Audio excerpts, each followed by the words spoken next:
నమస్తే ఫ్రెండ్స్, మీ మనసులో మాట, నా మనసులో మాట, దేశ ప్రజలందరి మనసులో మాట. పార్లమెంట్లో మాట్లాడిన ఏకైక వ్యక్తి సస్పెండ్ అవ్వడం జరిగింది. ఆయన ఎవరో మీకు తెలుసా? ఆయనే రాఘవ చద్దా. ఆయన ఏమడిగారో చూద్దాం రండి. ఒక్కరికి వచ్చే గవర్నమెంట్ జాబ్ కోసము కోట్ల మంది దగ్గర వసూలు చేస్తూ ఉన్నారు ఫీజుని.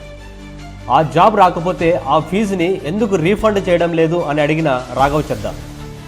మద్యం దుకాణంలో మద్యము ఒక్కరోజు కూడా అయిపోదు, కానీ గవర్నమెంట్ హాస్పిటల్స్లో మెడిసిన్స్ పడకలు ఏ విధంగా అయిపోతున్నాయి అని అడిగిన రాఘవ చద్దా.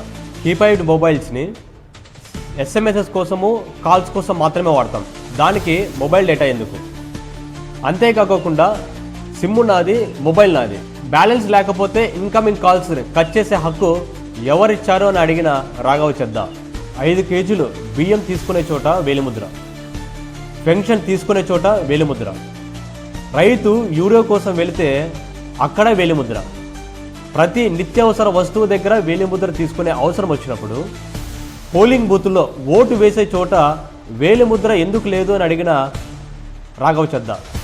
ఇలాగా ఎన్నో విషయాలు ప్రజల పక్షాలను నిలబడి పార్లమెంట్లో అనేక విషయాలు లేవనెత్తిన వ్యక్తి సస్పెండ్ అవ్వడం జరిగింది. ఇది ఎంతవరకు కరెక్ట్ అంటారు? తెలిస్తే కామెంట్ చేయండి.